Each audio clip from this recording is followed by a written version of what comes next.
साथियों, मेरा निरंतर प्रयास है कि आपके इस आशीर्वाद को यहां का विकास करके लौटाऊं, दिन रात परिश्रम करके आपकी सेवा करके ये कर्ज मैं चुका सकूं। मेरे परिवारजनों, कांग्रेस ने सिर्फ 5 वर्ष में छत्तीसगढ़ की जो हालत कर दी है, उसे पूरा देश देख रहा है। कांग्रेस के विधायकों और मंत्रियों ने जो कारनामे यहां किए हैं, उससे हर कोई त्रस्त है। चारों तरफ भ्रष्टाचार का बोलबाला है। छत्तीसगढ़ में अपराध चरम पर है। हत्याओं के मामले में छत्तीसगढ़ अग्रणी राज्यों में पहुंच चुका है। कभी कभी तो लगता है राजस्थान और छत्तीसगढ़ के बीच स्पर्धा चल रही है कि कहां सबसे ज्यादा हत्याएं होती है, कहां सबसे ज्यादा लूट होती है, कहां सबसे ज्यादा महिलाओं पर अत्याचार होते हैं। राजस्थान और छत्तीसगढ़ आजकल एक दूसरे की स्पर्धा में लगे हुए हैं। छत्तीसगढ़ में विकास या तो पोस्टर और बैनरों में दिखता है या फिर कांग्रेस के नेताओं की तिजोरी में दिखता है। कांग्रेस ने छत्तीसगढ़ को अगर दिया है तो वो है झूठा प्रचार और घोटालेबाज सरकार। झूठे प्रचार की आड़ में ये लोगों की आंख में धूल झोंकते हैं और आकंठ भ्रष्टाचार करते हैं। इसलिए आज छत्तीसगढ़ के कोने कोने से एक ही आवाज आ रही है। हर कोने से एक ही आवाज आ रही है। छत्तीसगढ़ का हर एक व्यक्ति एक ही बात कह रहा है। छत्तीसगढ़ कह रहा है, आओ नहीं सही वो, आओ नहीं सही वो, बदल के रही वो, बदल के रही वो, आओ नहीं सही वो, बदल के रही वो। मेरे परिवारजनों, ये बस्तर, ये दंडकारण्य आज बना हो ऐसा नहीं है। यहां आदिवासी मेरे भाई बहन, मोदी प्रधानमंत्री बना उसके बाद आकर के नहीं बसे हैं। भाजपा की सरकार बनने के बाद ये मेरे आदिवासी भाई बहन नहीं आए। अरे यहां के लोग तो तब भी थे जब प्रभु श्री राम यहां आए थे।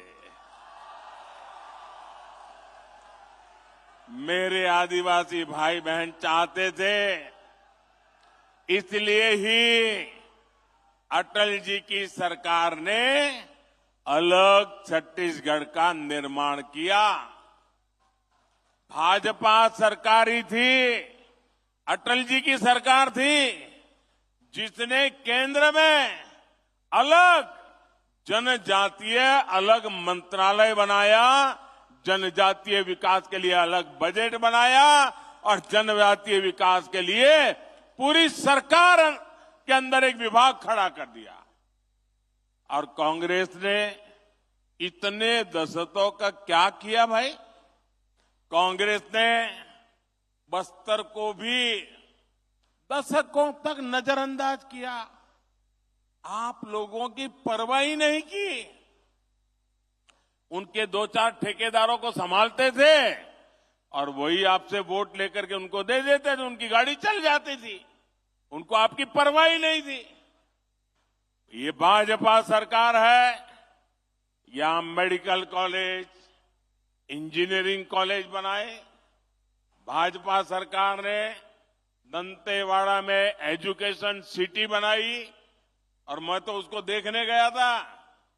साथियों, मैंने अपने जीवन का बड़ा हिस्सा, ये मेरा सौभाग्य रहा है कि राजनीति में आने से पहले मेरे जीवन के बहुत वर्ष मैंने आदिवासी क्षेत्रों में गुजारा है। मेरा तो आपसे सीधा नाता है, दिल का नाता है। मुझे गर्व है कि देश की पहली आदिवासी महिला राष्ट्रपति बनाने का गौरव भी भाजपा को मिला है। आप जानते हैं, कांग्रेस की तुलना में भाजपा सरकार आदिवासी समाज के लिए 5 गुना ज्यादा बजट देती है। अगर वो 1 रुपया देते थे तो हम 5 रुपया देते हैं, ये 100 रुपया देते थे तो हम 500 रुपया देते हैं। भाजपा सरकार ने ही 15 नवंबर यानी भगवान बिरसा मुंडा के जन्म दिवस को जनजातीय गौरव दिवस घोषित किया। हमारी सरकार आदिवासी सेनानियों और क्रांतिवारों को समर्पित स्वतंत्रता सेनानी म्यूजियम बनवा रही है।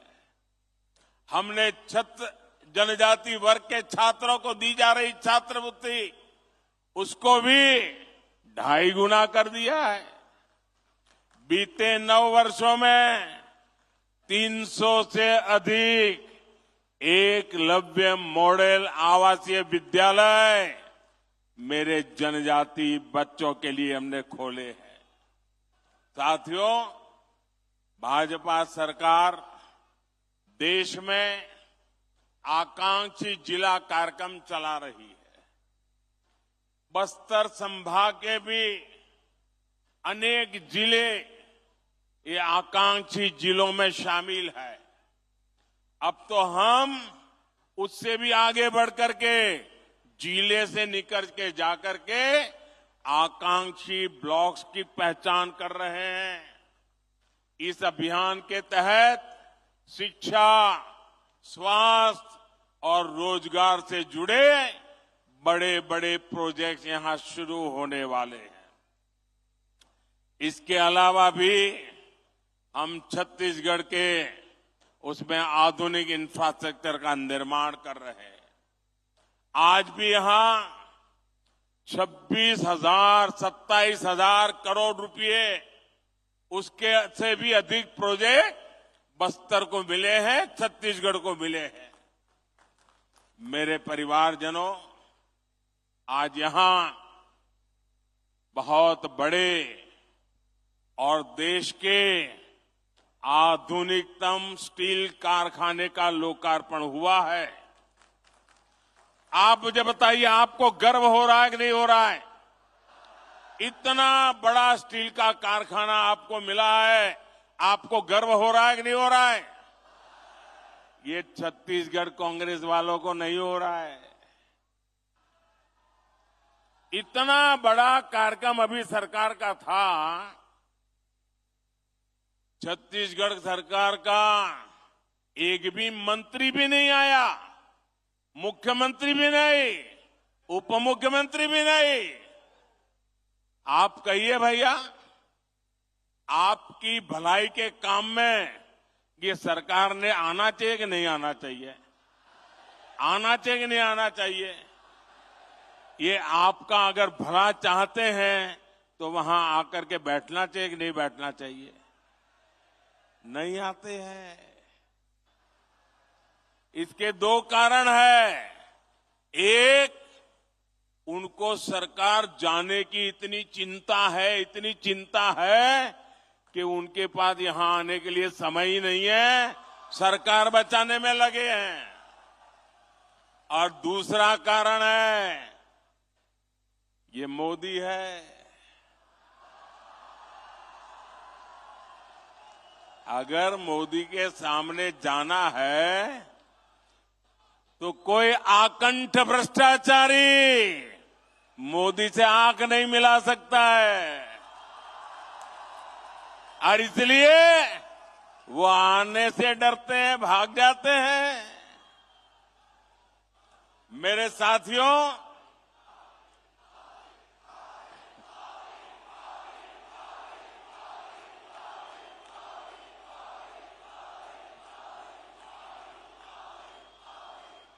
ये स्टील का कारखाना, मुझे याद है हमारे बलिराम जी कश्यप उस जमाने से हमें क्या करते थे। इस कारखाने की मांग आप सभी दशकों से कर रहे थे। हमारी जब मुख्यमंत्रियों की मीटिंग होती थी, मैं गुजरात से मुख्यमंत्री के नाते मीटिंग में आता था दिल्ली में, रमन सिंह जी छत्तीसगढ़ के मुख्यमंत्री के नाते आते थे, और हर मीटिंग में रमन सिंह जी स्टील के कारखाने के लिए जोर से आवाज उठाते थे। आपकी आवाज वो वहां पहुंचाते थे। लेकिन आप जानते हैं कांग्रेस ने ये मांग क्यों नहीं मानी? इसके पीछे कांग्रेस के कट, कमीशन और करप्शन की बोलबाला थी, सोच पड़ी थी। लंबे समय तक कांग्रेस की नीति रही है, क्या करते थे? कच्चा माल विदेश भेजो और फिर उसी कच्चे माल से बना महंगा सामान महंगे पैसे देकर के आयात करो।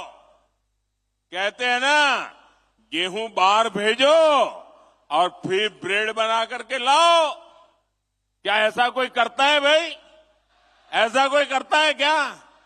आप मुझे बताइए, आप जो घर में चावल खाते हैं तो क्या ऐसा कोई करता है कि पहले उसका धान विदेश भेजा जाता है, फिर वो धान विदेश में धुला जाता है, फिर वो धान विदेश में साफ किया जाता है, फिर धान को वहीं विदेश में भी पकाया जाता है, और फिर वो पका पकाया चावल आपको खाने के लिए मिल जाता है। ऐसा कभी होता है क्या? आप अपना धान, अपना चावल खुद ही करते कि नहीं करते हैं? आप धान भी यहीं उगाते हैं, उसे साफ भी यहीं करते हैं, यहीं पकाते हैं और यहीं अपने घर में खाते भी हैं। लेकिन कांग्रेस को ये करने में कट की कट हो जाती है, कमीशन नहीं मिलता है। इसलिए क्या किया उन्होंने? ये हमारे इलाके में जो आयरन ओर है ना, ये दुनिया का उत्तम से उत्तम आयरन ओर है, दुनिया का। ये हमारे बस्तर में है। लेकिन ये क्या करते थे? आयरन ओर में से स्टील यहां बनाने के बजाय, जिसका कोई हिसाब किताब न हो, कितना माल निकाला पता न चले, जितना उठा सकते हो उठाओ, विदेश भेज दो और बीच में मलाई खा लो। इंडिया टीवी हर वक्त हर जगह डाउनलोड करने के लिए सर्च करें India TV news Google play store या ऐप स्टोर पर।